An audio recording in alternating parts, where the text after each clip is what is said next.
नमस्कार और स्वागत है आपका चुनावी चर्चा में। मैं हूं आपके साथ शैलेश पांडे। साथियों, प्रदेश में इन दिनों चुनाव की जोर है। हर तरफ चुनाव की हवा चल रही है, चुनावी बयान चल रहे हैं, नेतागण आ रहे हैं, बयानबाजी हो रही है, प्रचार के माध्यम अलग अलग हो रहे हैं, कई तरह तरह के बयान आ रहे हैं। लेकिन सबसे बड़ा मुद्दा जो प्रदेश में है वो है किसानों का और किसानों से जुड़ा हुआ धान का। धान खरीदी को लेकर भाजपा और कांग्रेस हमेशा एक दूसरे के बयानबाजी के पीछे आरोप प्रत्यारोप, वार पलटवार के दौर में रहते हैं। एक बार फिर धान खरीदी को लेकर दोनों ही दलों में सियासी घमासान मचा हुआ है। धान खरीदी का श्रेय लेने की होड़ मची हुई है। क्या केंद्र धान खरीदी का पूरा खर्च वहन करता है या फिर राज्य सरकार का पूरा इसमें योगदान होता है? इसी बात को लेकर दोनों पार्टियों में वार पलटवार का दौर जारी है।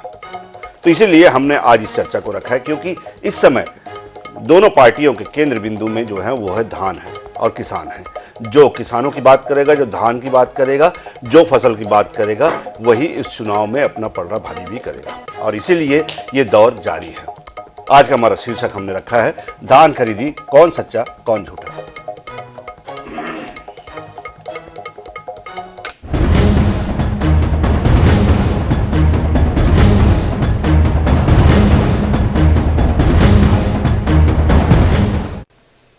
तो प्रदेश में धान खरीदी को लेकर एक बार फिर घमासान मचा है, खासतौर पर इस समय जब चुनाव बिल्कुल अपने चरम पर है। दरअसल केंद्रीय मंत्री जयराम रमेश ने कल एक पत्रकार वार्ता में धान खरीदी को लेकर केंद्र और राज्य के राशि का अनुपात बताया। लेकिन इस बयान के बाद भाजपा ने इसे आधार बनाते हुए कहा कि जयराम रमेश के केंद्र के 90% योगदान की बात स्वीकारने की बात। लेकिन इसके लेकर कांग्रेस ने भाजपा पर वीडियो एडिट करने का झूठ फैलाने का आरोप भी लगाया। दरअसल दोनों ही बात में इस बात का जोड़ रहा है कि जब जयराम रमेश ने जो उदाहरण दिया कि केंद्र का हिस्सा कितना और राज्य का हिस्सा कितना, इसमें से कुछ अंश भाजपा ने उठाए और उसके बाद लगातार प्रेस कॉन्फ्रेंस और बयानबाजी का दौर शुरू हुआ। चाहे वो सरोज पांडे की बात करें, चाहे अरुण साव की बात करें, चाहे खुद पूर्व मुख्यमंत्री की बात करें, सभी ने इस बात को कहा कि जयराम रमेश ने अपने बयान के माध्यम से सच्चाई स्वीकारी है। लेकिन इसके बाद कांग्रेस का पलटवार आया कि ये सच्चाई स्वीकारने की बात केवल और केवल एक एडिट वीडियो का झूठा भ्रम है।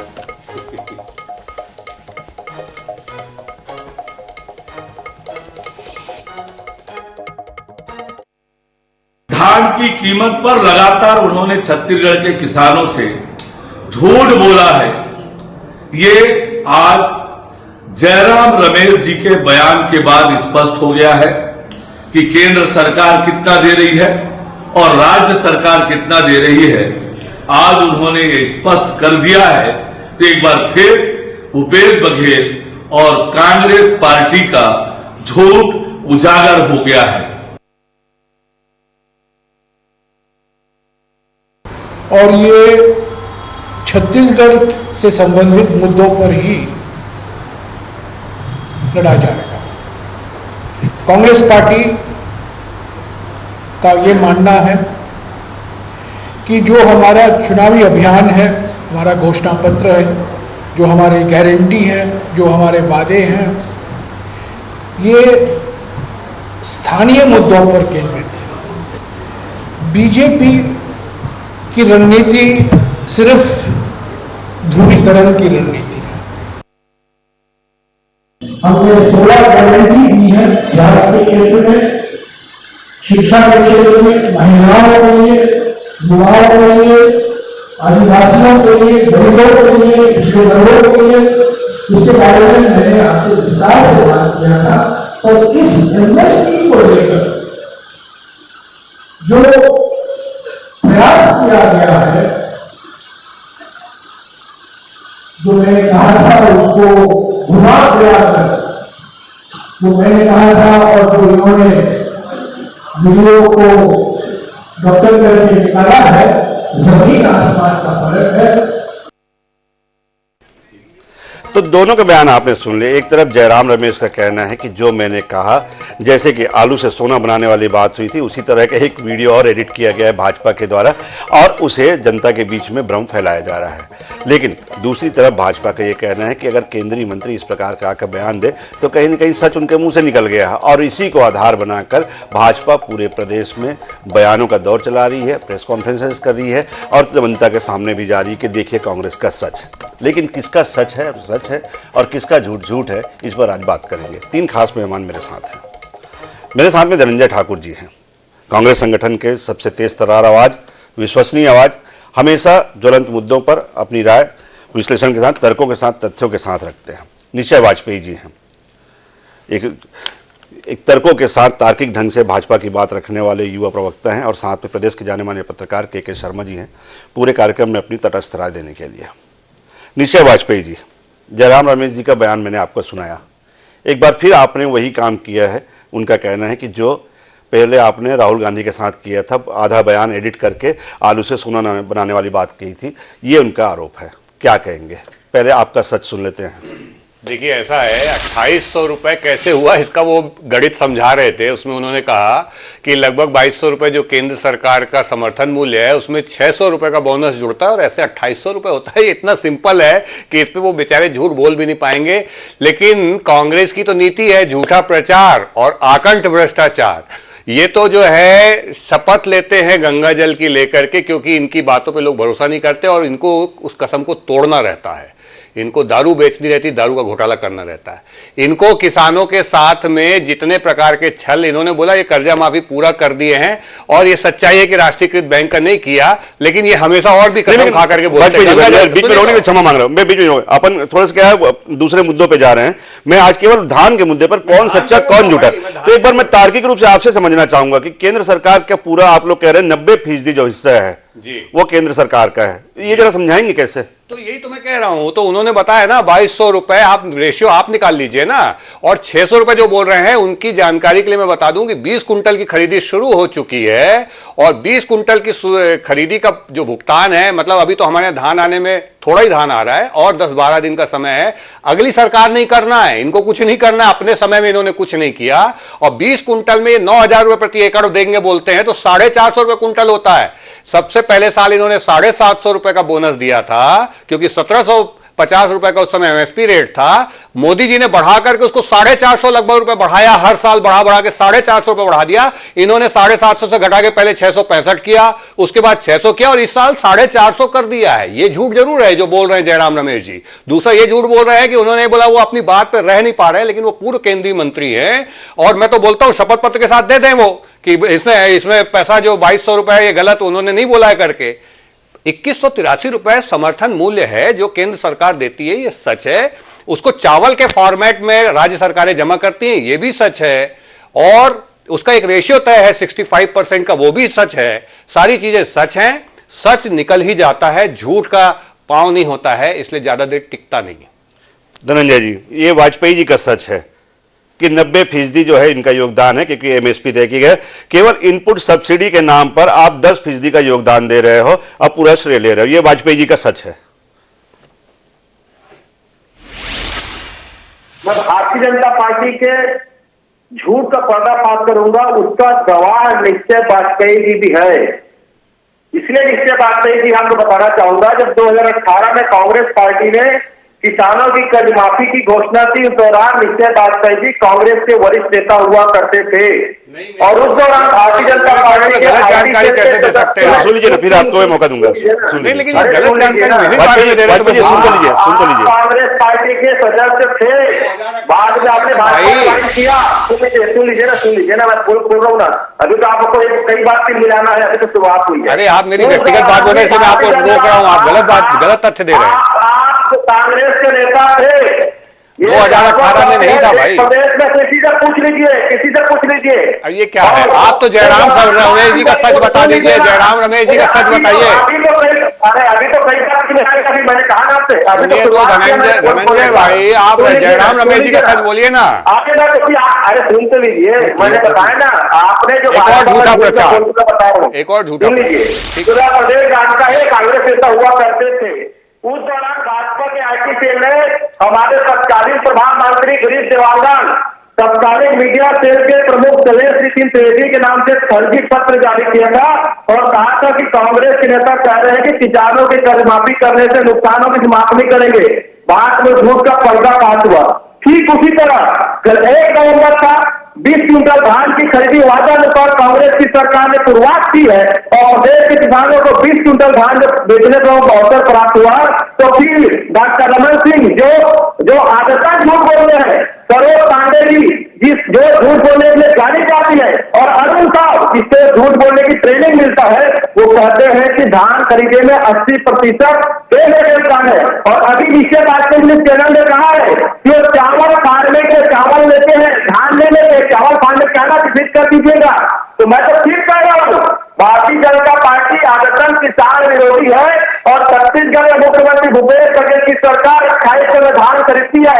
इसका झूठा श्रेय लेने का कोशिश नरेंद्र मोदी जी कर रहा है, क्योंकि नरेंद्र मोदी जी काम भी करते हैं, सिर्फ झूठा श्रेय लेते हैं, क्योंकि देश के संपत्ति को बेचते और किसानों के खिलाफ खड़े रहते हैं। मैं तो कह रहा हूँ, समर्थन मूल्य तय करने का अधिकार केंद्र सरकार के पास है। समर्थन मूल्य 2183 रुपए धान का केंद्र सरकार ने तय किया, जैसे गेहूं का तय किया, जैसे मूंग दाल का तय किया, जैसे उड़द दाल का तय किया, और इसका समर्थन मूल्य तय करती है, पर वो खरीदती नहीं है। एक दाना धान खरीदने की क्षमता नरेंद्र मोदी की सरकार में छत्तीसगढ़ में नहीं है। अगर नरेंद्र मोदी की सरकार धान खरीदती तो रमन सिंह ने 2100 का वादा किया था, उस दौरान वो 2100 देते, और 2100 देते रमन सिंह का भाजपा 15 सीटें नहीं सिमटती। ये तो किसानों का धान नहीं खरीदते हैं, ये किसानों को गुलाम बनाने का करते हैं, और झूठ बोलना इनका ट्रेनिंग का हिस्सा है। और अभी 2 झूठों का पर्दाफाश स्वयं निश्चय वाजपेयी ने किया है, जो अरुण साहब कल से झूठ बोल रहे हैं, रमन सिंह झूठ बोल रहे हैं, सरोज पांडे झूठ बोल रहे हैं, और दुनिया में छोड़ो स्वयं नरेंद्र मोदी की झूठ बोल रहे हैं, इनका झूठ बहुत कहाँ दिखता है। एक बार लेकिन जिस बात पे बहस हो रही है धनंजय जी, वाजपेयी जी, एक बार वो बयान भी सुन लेते हैं कि आखिर उस बयान में एक्चुअल में है क्या था जयराम रमेश जी के, जिसके आधार पे ये सारा जो है सियासत मचा हुआ है, घमासान मचा हुआ है। एक बार अपन वो बयान सुनते हैं जयराम रमेश जी का। जो केंद्र सरकार की ओर से घोषणा होता है एमएसपी का, उसके ऊपर 600 रुपया छत्तीसगढ़ रुपया देती है, 600 रुपया ज्यादा इनपुट सब्सिडी। अगर केंद्र सरकार की ओर से 2500 है तो यहां 600 रुपया उस पर उसको और ऐड कीजिएगा। ये वो बयान है धनंजय जी, इसके आधार पे भाजपा ये दावा कर रही है कि जयराम रमेश जी ने स्वीकार किया है। जी मैंने कहा ना, मैं तो कह रहा हूं, और बुरी ईमानदारी के साथ कर रहा हूं कि समर्थन मूल्य डिसाइड करने का पावर केंद्र सरकार के पास में है, वो राज्य सरकार नहीं करता है। जैसे रमन सिंह ने यहाँ 2100 रुपए धान की कीमत देने का वादा किया था ना, नहीं दे पाया ना, तो मैं इनसे पूछता हूँ, वो 2100 रमन सिंह ने किसानों को नहीं दिया, तो क्या उसके लिए रमन सिंह को दोषी मानते हैं या नरेंद्र मोदी जी को दोषी मानते हैं? ये चैनल में स्पष्ट करते हैं, क्योंकि नरेंद्र मोदी जी की सरकार छत्तीसगढ़ में एक दाना धान नहीं खरीदती और फूटी कौड़ी नहीं देती है धान खरीदने के नाम से। पिछले बार भी तो हमारे चावल नहीं लिया गया था, हमने यहाँ पे किसानों का धान लिया ना, उसके पहले भी चावल नहीं लिया गया था, हमने किसानों का धान लिया ना। और इस बार भी 86 लाख मीट्रिक टन चावल लेने के बाद, घोषणा के बाद 61 लाख मीट्रिक टन चावल लेने जा रहे हैं, तो भी हम खरीद रहे हैं धान। तो धान खरीदने में नरेंद्र मोदी जी का कोई अवदान नहीं है। जब मैं चाह रहा हूँ कि जब नरेंद्र मोदी यही बात मैं निश्चय वाजपेयी जी से पूछना चाहता हूँ। निश्चय वाजपेयी जी, बार बार कहते हैं आप लोग कि पूरा श्रेय जाता है केंद्र सरकार को। ये बताइए, धान खरीदी अगर राज्य सरकार करती है तो उसका भुगतान कौन करता है? किसके खाते से, किस एजेंसी के माध्यम से वो भुगतान होता है, ये बता दीजिए। शैलेश जी, मैं पूरी बात को एकदम, आपको जो प्रक्रिया है, मैंने पहले भी बोला कि जितना धान खरीदा जाता है, राज्य सरकार जो है केंद्र सरकार की एजेंसी के रूप में खरीदी करती है। उसके अलावा कुछ अपने जो गरीब भाइयों को देना है उसके लिए राज्य सरकार भी खरीदी करती है, जो थोड़ा सा अंश होता है।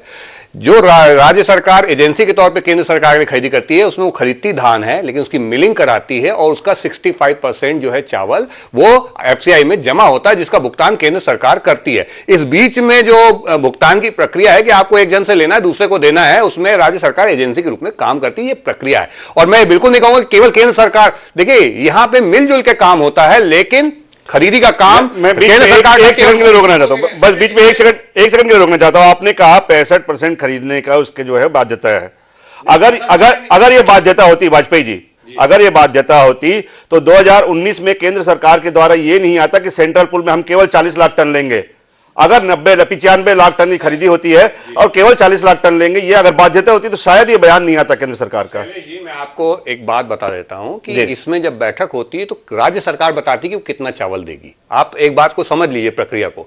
हर बार भूपेश बघेल जी की सरकार ने बोला, उसके पहले जब मनमोहन जी की सरकार थी वो मात्र 24 लाख टन चावल खरीदती थी छत्तीसगढ़ से, उसमें भूपेश बघेल जी की सरकार ने बोला हम 40 लाख टन चावल देंगे। तो मोदी जी ने बोला हाँ हम लेंगे, उसके अगले और लेकिन ये दे नहीं पाए, ये दिए मात्र 23 लाख टन। उसके अगले साल भूपेश बघेल जी की सरकार ने बोला नहीं हम 50 लाख टन चावल देंगे, मोदी जी ने बोला हाँ दीजिए। एक भी साल, लगातार साल की बता रहा हूं, ये दे नहीं पाए इन्होंने ये 24 लाख टन चावल। अगले साल इन्होंने बोला हम 61 लाख टन चावल देंगे, मोदी जी ने बोला हाँ आप दीजिए हम लेंगे, इन्होंने मात्र दिया उसमें 39 लाख टन चावल। उसके अगले साल इन्होंने 62 लाख टन देंगे, उसमें भी ये चावल नहीं दे पाए। सच्चाई ये है इस बार ये जितना बोले थे 62 लाख टन, उसमें से 58 ही दे पाएंगे, बोले 58 लाख टन, और दे पाए 53 लाख टन। ये पूरे आंकड़े हैं सच्चाई के, है ना। लेकिन जहां तक धनंजय भाई ने एक बात कही, मैं ये बात सही है कि 2014 के पहले मैं कांग्रेस का कार्यकर्ता था। 2014 से मैंने कांग्रेस छोड़ी, जब से टुकड़े टुकड़े गैंग ने कांग्रेस में प्रवेश किया, और वीर सावरकर को उसके पहले कभी कांग्रेस ने गाली नहीं दी थी, हिंदुत्व को गाली नहीं दी थी, और इस तरीके की कभी बात नहीं हुई थी राम को काल्पनिक पात्र बताने के कारण से। और इन सब चीजों से मैंने अपने विचार से मैं निर्दलीय रहा। और मैं धनंजय भाई की जानकारी के लिए बता देता हूं कि मैं भारतीय जनता पार्टी में पार्षद बनने के बाद लाया गया हूं। मैं उसके पहले मैं भारतीय जनता पार्टी में नहीं था, लेकिन कांग्रेस पार्टी में भी नहीं था। और ये तो खैर चलते रहता है। ये आप मेरा मुद्दा खत्म, हाँ आपका ऐसे कई बड़े नेता है जो आज पहले भाजपा में थे, आज कांग्रेस में है, कांग्रेस की तरफ से बोलते हैं। जी मैं दो बातें और कहना चाह रहा था, मेरे से व्यक्तिगत नहीं। ये जो भूपेश बघेल जी की सरकार है, इसने किसानों से वादा किया था 2500 रुपए का, लेकिन एक स्कीम लेके आए कि 1.25 साल में उस बोनस को देंगे, और इन्होंने 2022 का भी पूरा पैसा नहीं दिया, 2023 का 1 रुपया नहीं दिया है। और 2023 का ये तो अभी जयराम रमेश जी बोल रहे हैं इनपुट सब्सिडी है। इनपुट सब्सिडी का मतलब होता है कि जो लागत है उसमें सब्सिडी देना। लागत तो किसान की लग चुकी, 2023 का पैसा दे सकते थे अगर अपना वादा निभाना चाहते। 2022 का पैसा भी किसानों को अभी तक पूरा नहीं मिला। मेरा खुद का पैसा अभी आखिरी किस्त का नहीं आया। चलिए मैं तो एक जानकारी बस आपको एक जानकारी बस साझा कर दूं, एक जानकारी बस साझा कर दूं, फिर मैं धनंजय जी के पास चलूंगा। धनंजय जी के पास बहुत सारे जवाब है, एक जानकारी बस साझा कर दूं। आपने कहा मोदी जी ने पिछले 10 सालों में एमएसपी बढ़ा दी है ना, 450 बढ़ा दी है। मैं आपको एक छोटा सा आंकड़ा शेयर करना चाहता हूं। यूपीए सरकार ने 62 महीनों में 10% 89% एमएसपी बढ़ाया था। आपकी मोदी सरकार ने 9 सालों में 10% 1% एमएसपी बढ़ाया है। फर्क साफ है। तो अब आप इसका उत्तर भी ले फर्क लीजिए। साफ है। सुनिए, मैं किसान हूं, मैं 560 रुपए में बेचता था, जिस 560 रुपए में धान बेचता था उसको बढ़ा के 1310 रुपए किया कांग्रेस के ने 10 साल में, है ना। ये होता है 750 रुपए कुंटल। और मोदी जी ने 9 साल में उसको 1310 रुपए से 2183 रुपए बढ़ाने का जो काम किया है, उससे किसान को 900 रुपए कुंटल का फायदा किया 9 साल में। और सुनिए शैलेश जी सुन लीजिए, हाँ, जहां पे 2013-14 में मुझे 1 एकड़ में 19,500 रुपए कुल मिलता था ना, 1 एकड़ के धान की कीमत, वो इस साल 44,000 रुपए मिल रही। 19,500 रुपए मैंने तो केवल एक आंकड़ा आपसे साझा किया। मैंने तो एक आंकड़ा साझा किया कि जो काम यूपीए सरकार ने 62 महीने में किया था, वो मोदी सरकार ने 9 साल 3 महीने में किया। धनंजय जी नहीं किया भैया। सुनिए, उनकी सरकार 2004 से थी, जो मैं आपको रेट बता रहा हूं 560 रुपए 2004 का, 2014 10 साल में। सुनिए तो शैलेश जी, आप इसको आंकड़े को अपने वेरीफाई कर लीजिए। 560 रुपए जो मैंने रेट बताया है वो 2004 का था। वाजपेयी जी बैलेंस करें दीजिए। अब आपने जितना कहा धनंजय जी को भी मौका दे दीजिए। फिर मेरे भाई वरिष्ठ पत्रकार महोदय है, उनके पूरे मामले में मेरे को आकलन भी लेना है। हमारी बात पहले क्लियर हो जाए। मैं तो आपको धन्यवाद देता हूँ जो कि जागरूक पत्रकार दायित्व उनका स्कूल खोलने का आपने भाजपा नेताओं का पोल खोल दिया। पहली बात। दूसरी बात, उन्होंने कहा कि कांग्रेस की सरकार में 560 रुपए मिलता था, फिर 1340 रुपए हुआ। तो आपके चैनल के माध्यम से बता दो, जब कांग्रेस की सरकार किसानों को 560 रुपए धान की कीमत देती थी, उस दौरान डीजल मिलता था 40 रुपया लीटर में। आज नरेंद्र मोदी जी 1783 रुपए दे रहे हैं, तो डीजल मिल रहा है 100 रुपए लीटर में। खाने का तेल मिल रहा है 200 रुपए लीटर में। राहत दाल मिल रहा है 200 रुपए लीटर में। जूता चप्पल में जीएसटी दे रहे हैं। यूरिया के रेट हो गए 2400 रुपए। पोटाश के रेट हो गए 1800 रुपए। तो अंतर तो दिख रहा है ना। आप 1340 रुपए में हम देते थे तो 40 रुपए की डीजल था, आज 1390 की राशि दे रहे हैं, तो उसमें 35 रुपए टैक्स हटा के 19 रुपए ले रहे हैं। तो ये लेना नहीं होगा, ये लूटना होगा, लूटना। दूसरी बात, मैंने कहा ना, हमारी सरकार धान की कीमत 2800 रुपए दे रही है। मैं चैलेंज करता हूँ, गुजरात में नरेंद्र मोदी जी प्रधानमंत्री है, गुजरात में भाजपा की सरकार है, वहाँ किसानों को कितना मिलता है धान की कीमत? वहाँ तो 1300। आपकी जमानत जब्त होती है, आपको जनता वोट ही नहीं करती भैया। आपकी जमानत जब्त होती है, आपकी बात को कोई नहीं सुनता है, मोदी जी को सुनता है क्योंकि वो देते हैं। सब जानती है भैया। एक बार मैं धनंजय जी एक सवाल, धनंजय जी एक छोटा सा, उसके बाद मैं जवाब दूंगा। धनंजय जी एक छोटा सवाल, आप लोग जैसे कहते हैं, आप भी कह रहे हैं अभी, और इसके पहले प्रियंका गांधी भी कहती थी कि भाई सेम सरकारें हैं तो यूपी में और गुजरात में 1200-1400 में किसान क्यों बेचते। लेकिन मुझे जरा सा मेरे ज्ञान में वृद्धि कीजिएगा कि अगर केंद्र सरकार एमएसपी तय करती है तो यहां 2200 और वहां 1400, ये कैसे हो सकता है? होता ही नहीं है, झूठ बोल रहे हैं। जब नरेंद्र मोदी जी धान खरीदते हैं तो गुजरात के किसानों से उनको क्या दुश्मनी है? जब गुजरात के अडानी अंबानी को लाभ दे अरे भैया, मंडी में हमारे यहाँ किसान भी 1200 रुपए में बेचता है, मजबूरी में बेचता है। और सुनिए, आप ये झूठा प्रचार मत करिए, समर्थन मूल्य तो भारतीय जनता पार्टी झूठ बोल के राजनीति नहीं कर सकती है। चलिए इसी बात पे आज हम बहस कर रहे हैं। लेकिन एक सेकंड, मैं आप दोनों अतिथि से निवेदन, मेरे साथ वरिष्ठ पत्रकार महोदय है, जरा एक बार उनकी निष्पक्ष राय मुझे जानने दीजिएगा। के शर्मा जी, दोनों पक्षों की बात आपने सुनी। एक तरफ मेरे साथ धनंजय जी हैं। धनंजय जी उस पार्टी से, उस सरकार से ताल्लुक रखते हैं जिन्होंने पूरे प्रदेश में किसानों का विश्वास जीता है धान खरीदी के माध्यम से। एक तरफ वाजपेयी जी हैं, सीधा साहब कह रहे हैं कि भैया भ्रम फैला के आप विश्वास जीत रहे हो, लेकिन पूरा मामला तो केंद्र सरकार का है। ये दोनों के सच और झूठ के मैं थोड़ा सा आपके एक नजरिया चाहूंगा। मैं पूरा मामला न केंद्र सरकार का है न पूरा मामला राज्य सरकार का है। ये सीधी सीधी बात ये है कि जो राशि के समर्थन मूल्य तय करता है केंद्र सरकार, ये भी तय है 2183 रुपए केंद्र ने तय किया है, ये भी ठीक है। अब बात आती है कि समर्थन मूल्य किसका तय किया है? धान खरीदी के होगा, उसके बाद समर्थन मूल्य में जो राजीव गांधी किसान न्याय योजना की जो राशि है, जो अभी 9000 रुपए प्रति एकड़ तय की गई है धान के लिए, तो 9000 के हिसाब से ही राशि आपको मिलना है जो किस्तों में मिल रही है। अब जो राज्य सरकार धान खरीदती है और उसके साथ ही 14,500 करोड़ रुपए का गत वर्ष जो है अभी जो धान खरीदी हुई थी, उसमें राज्य सरकार की गारंटी पे ये धान खरीदी की पूरी व्यवस्था की है ऋण लेकर के। अब ये जब धान मिलिंग हो जाएगा, कस्टम मिलिंग के बाद केंद्र जब जमा हो जाएगा एफसीआई में, तब केंद्र सरकार जो है उस पैसे को देगी, जो उसमें परिवहन में भी जुड़ जाएगा, उसमें बारदाना का भी पैसा जुड़ जाएगा, जो 22,000 करोड़ रुपए कहा जाता है। अब ये धान खरीदी के साथ साथ जो बात आ रही, कितनी धान 107 लाख एकड़ यदि धान की खरीदी हुई है तो इसमें किसानों की संख्या बढ़ी है। उसमें राजीव गांधी किसान न्याय योजना और कांग्रेस सरकार की महत्वपूर्ण भूमिका रही है, ये इसको कोई नहीं नकार सकता।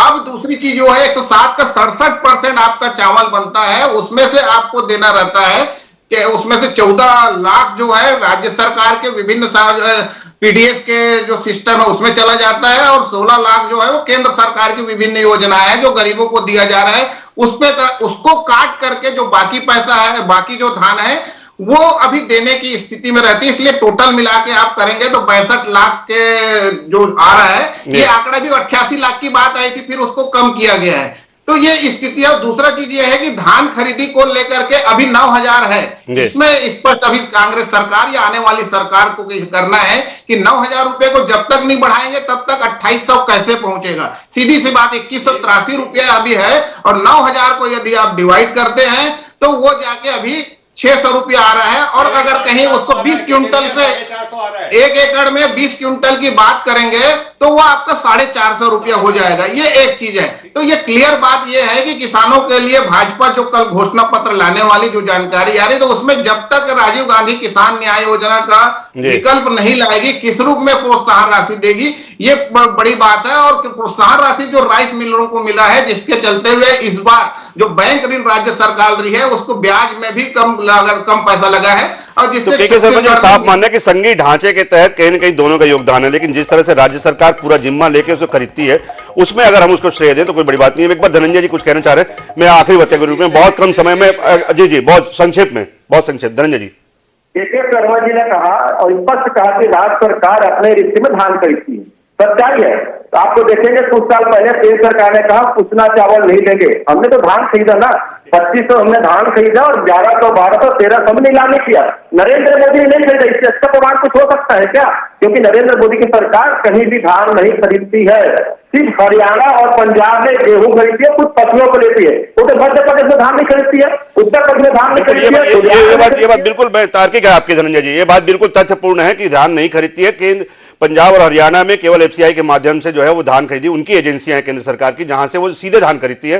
बाकी अन्य राज्यों में मार्कफेड के माध्यम से, मार्कफेड के माध्यम से राज्य सरकार ही अपने एजेंसी के माध्यम से धान खरीदती है, भुगतान करती है। और वाजपेयी जी, आपकी ये जो वो है, आपको भी स्वीकार करना पड़ेगा कि चावल जो लेने का जिम्मा है वो आपका है, चावल का भुगतान आप करते हैं, उसमें अनुपात कितना होता है, उसमें अनुपात की बात है, उसमें अनुपात कितना होता है और चावल कितना होता है, जबकि उसमें परिवहन, बारदाना